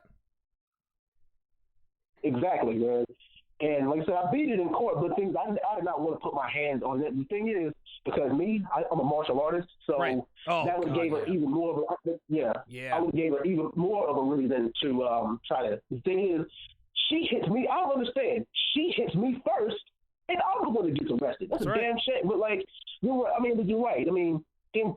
I got the proof and everything of where she tried to damage my car. And the thing is, she violated her restraining order because she still kept trying to call me and get in touch with me afterwards. Oh, you can get her locked up for that. Yeah, she actually already is she got locked up for like 3 days after because... Yeah, there we go. Yeah, but here's the thing, and this should have been a red flag, because when I went to the initial hearing, I saw her previous criminal record. Do you know that the woman I was dealing with since 2000 had 17 different domestic violence and destruction of property charges against her? 17! That's one a year. I'm not making this shit up. Oh shit, 17. That's just like one a year. It's like she gets a hook, like she looks for niggas, she gets a hook and one nigga damages his car, goes on to the next one. Yeah, and I was talking to my mother about it, God bless her, and she's like, well, now I see why she can't keep a man, because her ass is crazy. And the thing is, as a man, especially as a black man in America, like that's the thing that I'm actually trying to model, because my parents have been married for 34 years. They'll be celebrating their 34-year anniversary in June, and that's something like that is rare. But nowadays, women want a man who has everything as opposed to wanting to build with somebody. Because my mom, she just got, because my mom and dad, they were fresh out of high school. They were my mom was a military wife. My dad was going to the Army. He was traveling and everything. Okay. And they had me back in 1989. I'm gonna be 30 in July. Okay. But it's just tough because they started with nothing and they built something together. That's now, right. all you see on social media is, if a man doesn't bring this, that, and the third to the table, he's not good for me. What the hell exactly? What the hell are you bringing to the table? See, this is where women fuck up, and by the way, Jay, this is women of all races. Black women in particular, it appears that they're the biggest violators of this. It would appear that non-black women seem to be a little more willing to help you build, right? But by and large, most females, black women mostly, they don't want, even if they see that you're going places, they don't want the marathon runner, okay? They don't want the 100-yard dash sprinter. No. They wait and fuck the guys at the finish line, right? So unless you are women don't want a man with a plan. They want a man who is already where they think he's supposed to be. That's the problem, is that, and again, no man should want or need a woman to quote unquote complete him, because if you need a woman to complete you, then you got to go back to the drawing board and really reevaluate yourself as a man. But women are not here for helping a man build something. Listen, I don't need you to help me build something, but by the same token, if you're going to wait for me at the finish line and only be interested when I am successful, now all of a sudden my trust is compromised for you. You hear all the time. I actually just saw a story on ESPN. Thanks for the call, Jay. Very, very good call. I appreciate you giving the show a call. A lot of times people will say these things. There was an ESPN story on Mike Trout the other day, and he married his high school girlfriend. Like he was her high school sweetheart, right? Mike Trout just signed a record-breaking contract for almost $500 million. 12 years, $430 million. He's the highest-paid athlete in professional sports history. Well, guess what? He's known his wife since he was 16, 17 years old. He knows, I guess he thinks maybe he can trust her, right?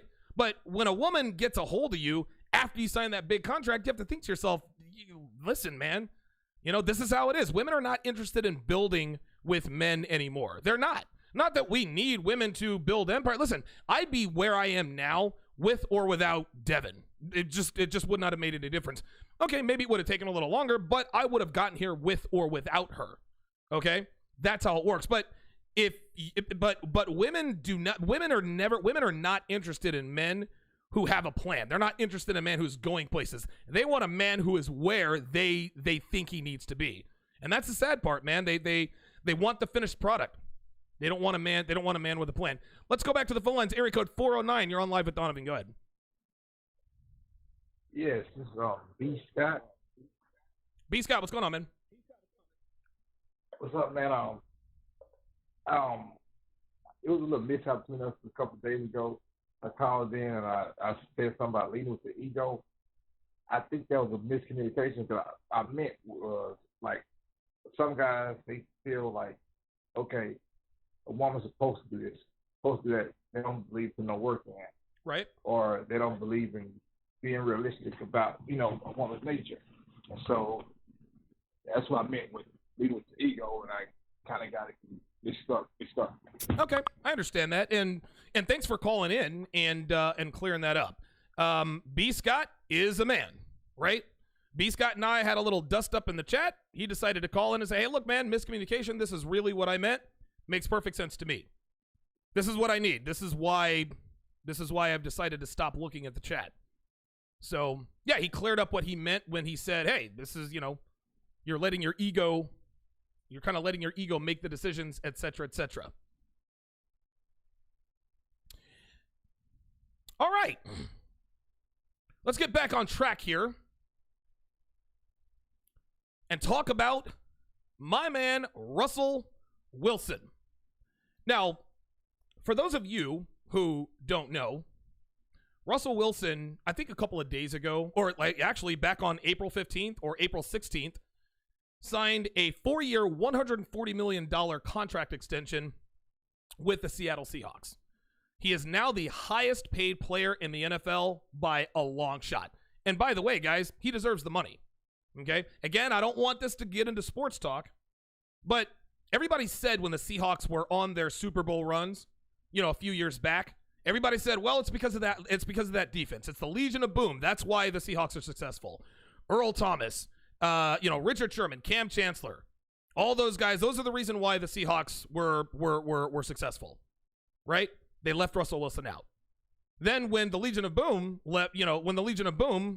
left, Cam Chancellor retired. Richard Sherman is now in San Francisco. He's a shell of himself. And Earl Thomas is a free agent. Actually, Earl Thomas, I think, signed with the Ravens. Correct me if I'm wrong. So the Legion of Boom is gone. Well, now, okay, well, listen. The Seahawks are great because of Pete Carroll. Right? They get once again, they're leaving out Russell Wilson. Well, the Seahawks are great because of the 12th man. The Seahawks' success, their relevance, before Russell Wilson got to Seattle, the Seahawks, I mean, dude, they're all the way up in the Pacific Northwest. People don't watch the Seattle Seahawks. They never watched them before recently, right? The Seattle Seahawks are now a brand. The 12th man, the second loudest stadium in football, second to New Orleans. The Seattle Seahawks are must-see TV. So the Legion of Boom is gone. That defense is gone, right? Marshawn Lynch is gone. Last year, Russell Wilson threw for 35 touchdowns and only 7 interceptions. They made the playoffs, and they beat the Cowboys on the road. They don't do that without Russell Wilson. Without Russell Wilson, the Seahawks would not be where they are today. Honestly, the Seattle Seahawks are probably worth $1 billion more now than they were before Russell Wilson arrived. It's all him. This is why he got that I'm drawing a blank here. This is why he got that 4 years and $140 million contract. Well, I'm going to play a video for you. It's actually of him and Ciara. Let me go back here. And again, pardon the interruption. All right, there we go. Give me a second here. I had to increase the segments. I had to go one ahead because, of course, the Amazon guy came in here for the mattress and everything. But I'm going to play you guys a video that Russell Wilson posted on Instagram. I want you guys to take a look at this. And I'm not going to break this down, but I want you guys to observe something. Give me 1 second here. Here we go. Oh, wait a minute. That's not it. Here we are. All right. Watch and listen. This is actually quite a short video. Hey, Seattle. We got a deal. Go Hawks. Go Hawks. But I'm going to see y'all in the morning. Good night. Time for y'all to go to bed. Finally, you can go to sleep. Oh, boy. That was painful to watch, right? That was really, really, really painful to watch. And the reason why it was painful to watch is because that's not really who Russell Wilson is. Right? Like I don't know. For those of you who know what Russell Wilson looks and sounds like, that's not really who and what he is. Like, and you guys, listen, you guys heard him say, we got a deal. He's trying to sound hood, right? He's trying to sound like he's from the ghetto. I'll see you guys in the morning. That's not who Russell Wilson is. You guys can, and again, if you guys watch his press conferences, I should have actually should have done a press conference video so that you guys who don't know who Russell Wilson is or how he rolls, so that you guys can see the difference. But the guy's a square. Now, listen, I understand he's still young, and at some point he'll figure out that he doesn't really need to act like a hood nigga. But then you ask, why does Russell Wilson try to act like a hood nigga? Why is he, hey, we got a deal. I'll see y'all in the morning. Why does he do this? Well, a couple of reasons. He was called out by his old Seattle Seahawks former teammates, guys like Richard Sherman, Marshawn Lynch. They said he wasn't black enough. Just typical bullshit that hood niggas talk about guys who don't act like hood niggas. And guys, listen, man, don't come at me with this. Well, Richard Sherman went to Stanford. Yeah, but he acts like a hood nigga sometimes. Don't get it twisted. Richard Sherman went to Stanford. Richard Sherman from Compton. Like, don't sit here and act like... Listen, you can take... Listen, man. Good for Richard Sherman. He's richer than I'll ever be. Came from a hardworking family, but Richard Sherman's from Compton.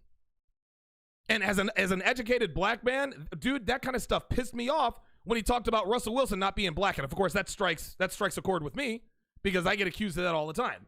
But a guy like Richard Sherman, having gone to Stanford, having the intelligence to go to Stanford, he should have recognized, like, bro, like, like, dude, come on, man. Like, we get enough of that shit from hood niggas. We don't need it from you. You made it out of the hood. You went to Stanford. You're in the NFL. Now you're gonna bring that same hood nigga mentality back to the workplace? Get the fuck out of here with that. Listen, Richard Sherman was my guy until I heard about that shit. And listen, there was Marshawn Lynch too. Listen, Marshawn Lynch is my guy. Okay, dude, beast mode, that Northern California accent, I'm here for that.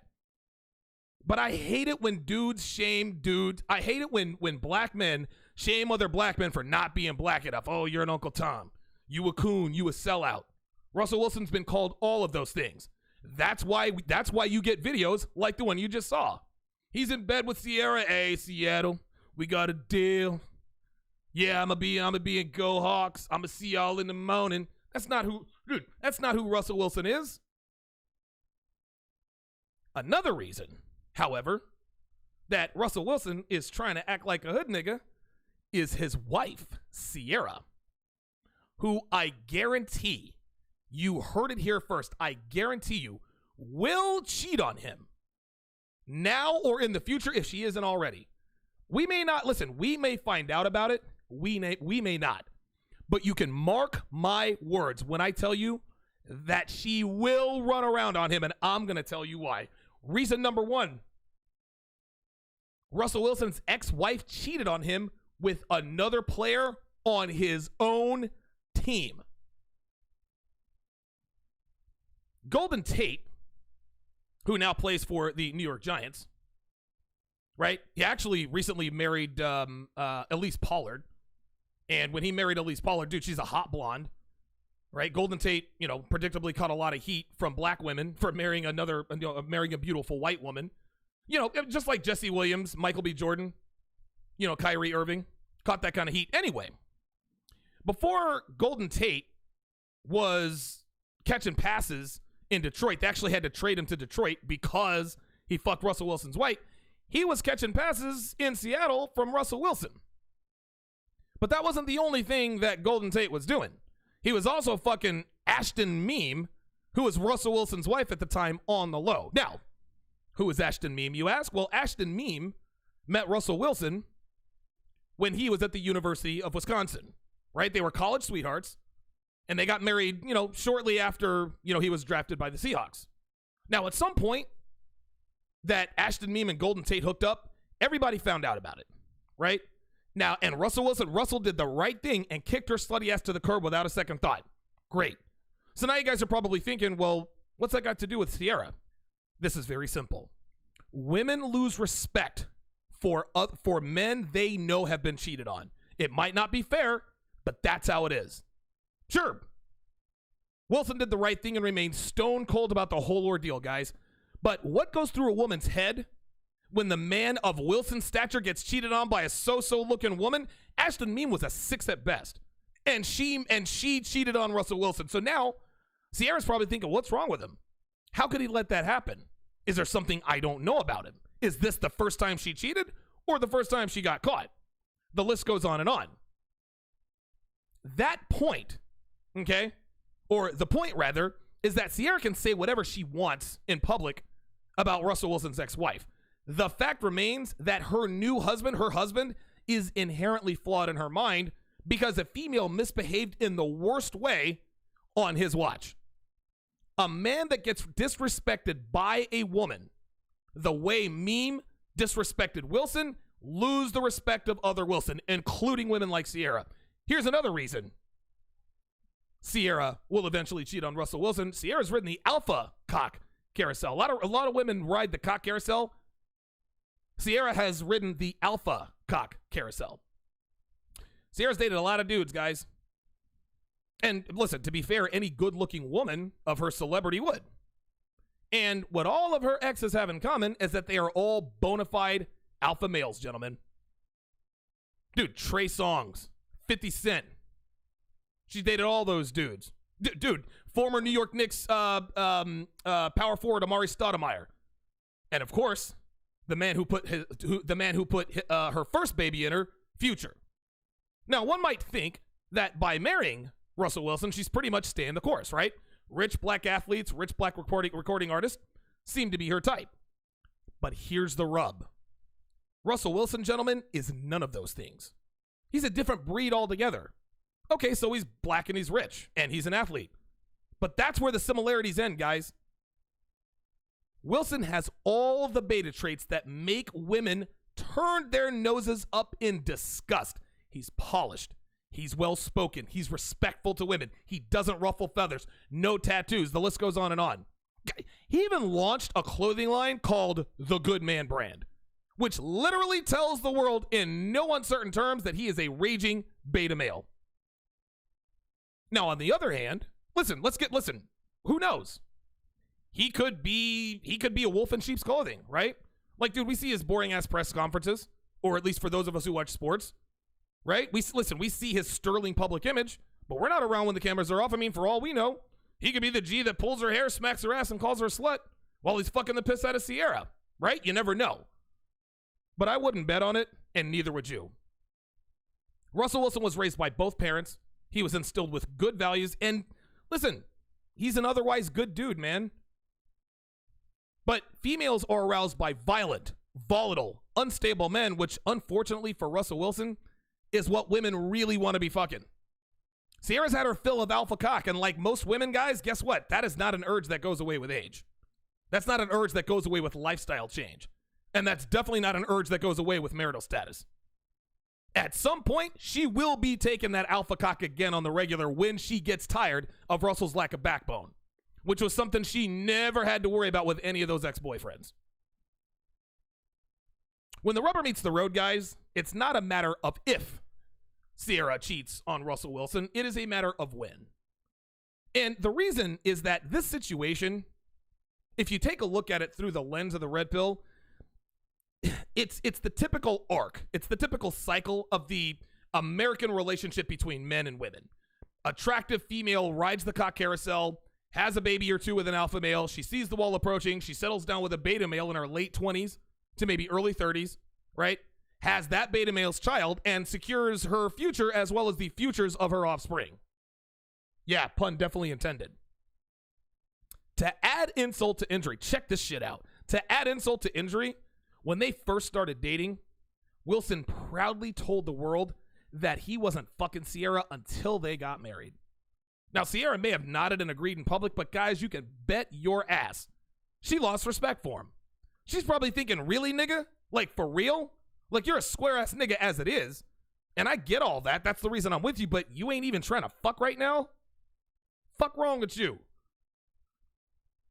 Gentlemen, Ciara is pulling off what's known in these parts as alpha fucks, beta bucks, which is quite literally the pinnacle of the duplicitous female sexual strategy, otherwise known as hypergamy.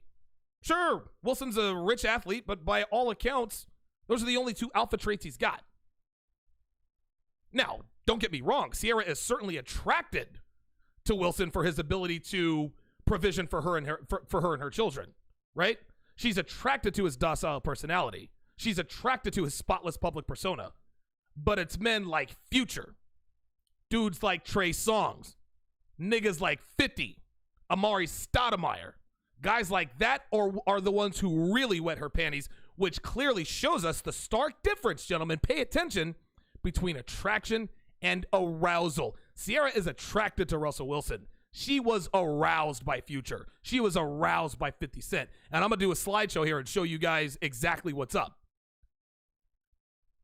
Russell Wilson, he's a man that we would like all of our daughters to marry. He's the guy. He comes from a stable two-parent home, makes a great living. And guys, listen, he's going to prove to be a wonderful dad. There's no doubt. Unfortunately, America's daughters are not the kind of women that Wilson should marry. And Ciara, listen, sooner or later, she's going to prove it to the world. So I'm going to show you guys a slideshow. I'm actually going to pull up a few pictures here. And we're gonna look at the body language of Ciara with Russell Wilson and Ciara with some of her ex-boyfriends. And I'm going to explain to you guys. I'm going to let you guys see, because I know there are a lot of people in here. There's probably a lot of women watching. I know the chat's probably going crazy with black women. Oh my God, what the fuck? What the fuck? All right, cool. Bet. And of course, I don't see y'all bitches in the chat.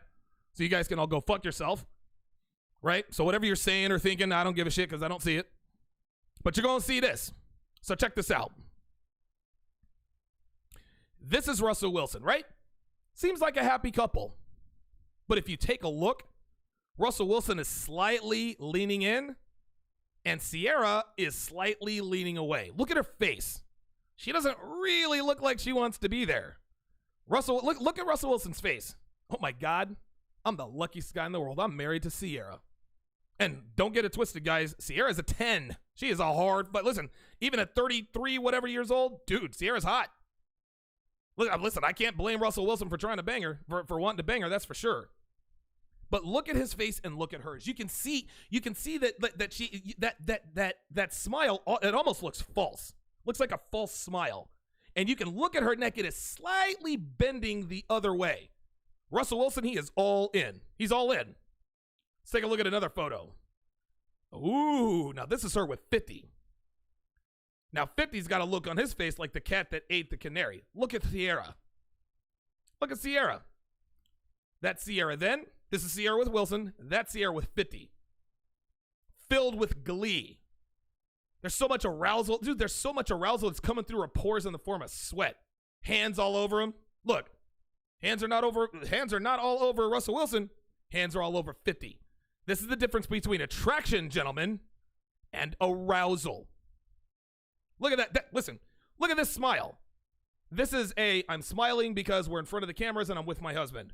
This is, I'm smiling because I just got the shit fucked out of me, or I'm about to get the shit fucked out of me, or maybe even both.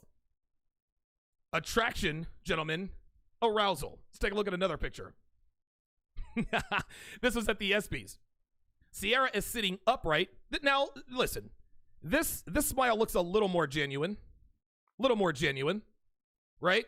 But that smile is not because she is with Russell Wilson. That smile is because she's at the ESPYs. Cameras, attention, bright lights, other celebrities, ex-boyfriends. Russell Wilson, once again, what is he doing, guys? He's leaning in. Alphas, dude, beta males lean in, alpha males do not. Look at the smile on his face. Oh my God, I'm so lucky to be here. Let's take a look at another picture. Let's compare it. Ooh, this is Ciara and 50 again. Now, they're on stage, but dude, the arousal is palpable. Look at her face. She looks like she wants to suck his cock right now. And 50's like, nah, not yet. I got a side bitch waiting in the dressing room. Look at that. Attraction, arousal. Yeah, I want to marry you, but I really want to fuck you. Look at her eyes, man. And 50 looks like he could not give less of a shit, and that makes her all the more aroused by his ass. Let's take a look at another picture. Oh my God. Guys, there's so much to unpack here. Wilson is kissing Ciara, which means he is leaning in. Ciara is leaning away and looks like she doesn't want to be kissed. Look at her. It looks like she doesn't want to be kissed by her husband. This is unbelievable. Wilson is leaning in, kissing her. He's got his eyes closed. He's probably got his hands on her. Ciara looks like she wants to be anywhere but here. Once again, that fake smile. That is not the look of arousal. This is a look of, I had to settle for this guy. Pay attention, ladies. I know you're watching. Let's look at another picture here. Oh my God. This is her and 50 Cent. And you want to know something? She may not have had panties on. So in this picture, she looks like she wants to be anywhere and doing anything but being kissed by her beta male of an ex-husband. In this picture, dude, 50 might have his dick in her right now. Hands all over him. Let's look at this one. Now, this one is very telling, right? Russell Wilson is, of course, smiling and leaning in. And Ciara's laughing. And you're thinking, oh, she looks like she's having a good time. Nah, man. Ciara's laughing like, ha, ha, ha. I've hit the jackpot. I've had all the alpha cock, and I managed to secure a beta male without sacrificing my lifestyle. This is the look of the cat that ate the canary. And this is just a picture collage of her and 50. I mean, listen, man, listen. This looks like this, dude. They might be fucking right now. I mean, dude, she's not. I don't know. I just pulled these offline. Like she might be fucking him right now. Look at the look in her face. This is ecstasy. This is arousal. Dude, in 3 out of these 4 pictures, she might have a cock in her 3 out of these 4 pictures, guys. I'm not kidding. Ha ha ha ha ha. I'm fucking guys like him and end up with guys like you. Let's look at this one. Oh, guys. Oh, my God. Look at this. Look, guys, listen, man. You can't deny this stuff. He is leaning into her, and she is literally leaning away from him. They're leaning in the same direction. Oh, my God. This is unbelievable. He is leaning into her. She is leaning away from him. Gentlemen, these are not the actions of a woman who is aroused by her husband. Look at her face. She's like, he's leaning in again. He's leaning in again. And Russell Wilson has this look on his face like, yeah, look at the bitch I got. Nah, bruh. That bitch don't belong to you, man. Russell Wilson, your bitch belongs to the game, homie. Everybody seems to know that Ciara belongs to the game except for Russell Wilson.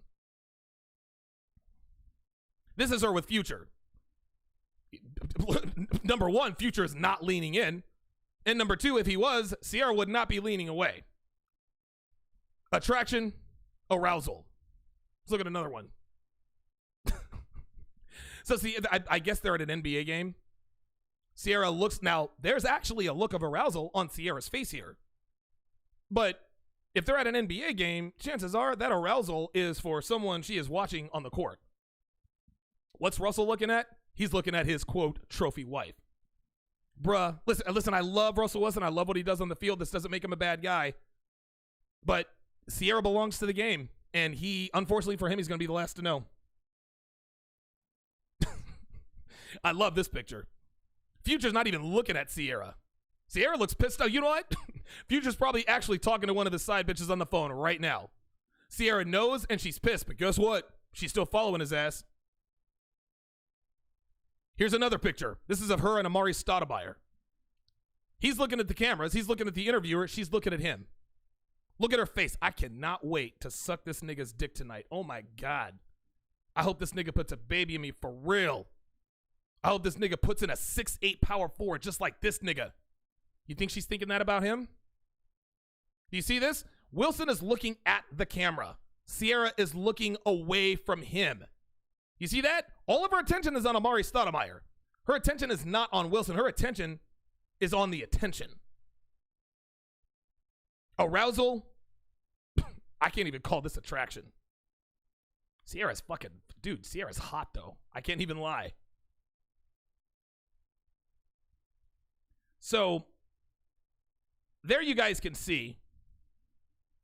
Like, listen, man, like we can talk all the shit we want. Oh, you know, don't break up a happy home. Don't talk shit about this, black love and all that. Listen, man, love don't give a damn about race, y'all. I don't give a shit. I hear people talk about black love is the strongest love. Listen, listen, the facts are the facts, man. Ciara belongs to the game. She belongs to the game. When we return, I'm going to tell you why the girl you're trying to fuck will never fuck you. Don't go anywhere, guys. We'll be right back.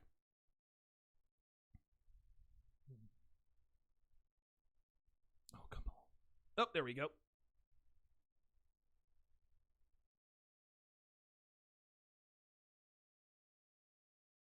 Trayvon Martin, he abandoned all reason and sensibility, took everything personally. I mean, like when I get comments from guys like this, he basically says your position is wrong, blah, blah, blah, blah, blah, blah. No, fuck you, nigga. No, my position is not wrong. As a matter of fact, you know something? I'm actually going to call this dude out before we get to this Derek Jackson thing, because it's niggas like this that piss me off, man. This is where black people are like fucking females sometimes, is they abandon all reason and logic and base it purely on emotion, and they base it purely on emotion. Let me just read this comment to you guys, because this is just some ignorant ass bullshit. Where's it at? Where is this nigga? His name is Jack Bone. He says, Trayvon Martin was a child, dude. I have a son who looks like Martin did. I would have still been killing Zimmerman for killing my son. Abandon this point. Your position is incorrect. You ignorant ass fuck. You ignorant ass nigga. If George Zimmerman had killed my son, you better believe I would have chopped that motherfucker's head off. That was not my point. My position was that Trayvon Martin was not a schoolboy. The fact that we abandoned talking about the